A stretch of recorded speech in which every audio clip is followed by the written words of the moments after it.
ஒரு மனுஷனோட வாழ்க்கையில ஸ்ட்ரெஸ் ஏன் இருக்கக்கூடாது அப்படின்றத உணர்த்திருக்குது இன்னைக்கு பாரதி ராஜா அவர்களோட மகனான மனோஜ் பாரதி அவர்களோட மரணம் தாங்க. ஏன்னா நேத்து இவர் இறந்து போயிட்டாரு அப்படின்ற செய்தி வந்துச்சு. இந்த ஒரு செய்தி எல்லாருக்குமே ஒரு பெரிய அதிர்ச்சியை வந்து ஏற்படுத்திருச்சு.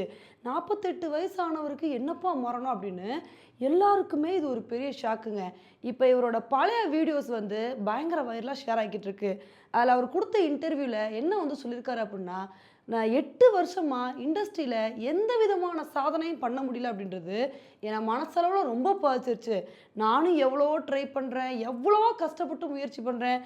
என்ன முயற்சி பண்ணாலும் ஒரு கட்டத்தில் நான் வந்து தொடர்ந்து ரிஜெக்ட் பண்ணப்பட்டுக்கிட்டே இருக்கேன். இதனால நான் ஒரு கட்டத்தில் வந்து ரொம்ப டிப்ரெஷன் ஆகிட்டேன். சில இடத்துல தவறான முடிவுகள் கூட எடுக்க போயிட்டேன். ஆனால் அந்த சமயத்தில் வந்து எனக்கு உறுதுணையாக இருந்தது என்னோட மனைவியும் என்னோட குழந்தைங்களும் தான். அவங்க இருக்கிறனால தான் இப்போ வரைக்கும் நான் இருக்கேன் அப்படின்னு இந்த மாதிரி அவர் எமோஷ்னலாக பேசியிருக்கிற விஷயத்தை கேட்கும்போது தான் நமக்கு வந்து பயங்கர அதிர்ச்சியாக வந்திருக்குங்க. ஏன்னா இவருக்கு வந்து சாதிக்க முடியல அப்படின்ற எண்ணம் வந்து இவருக்கு ஒரு பெரிய ஸ்ட்ரெஸ்ஸாக வந்து மாறி இருக்கு. இப்போ கூட நெஞ்சு வலினால தான் வந்து இறந்து போயிருக்காரு. இதுக்கு முன்னாடி கொஞ்ச நாளைக்கு முன்னாடி தான் வந்து இருதயத்தில் வந்து அறுவை சிகிச்சை வந்து பண்ணியிருக்காரு. இப்போ இந்த ஒரு மரணத்தை பார்த்து தான் எல்லாருமே ஒரு மிகப்பெரிய அதிர்ச்சியில் வந்திருக்காங்க. இப்போ இவரோட மரணத்து மூலமாக நம்ம என்ன புரிஞ்சுக்கணும் அப்படின்னா, நம்ம வாழ்க்கையில் ஒரு சில பேர் ஏன் ஓடுறோம், எதுக்கு ஓடுறோன்னே தெரியாமல் நம்மளோட ஹெல்த்து எதையுமே பார்க்காம ஓடிக்கிட்டே வந்திருக்கோம்.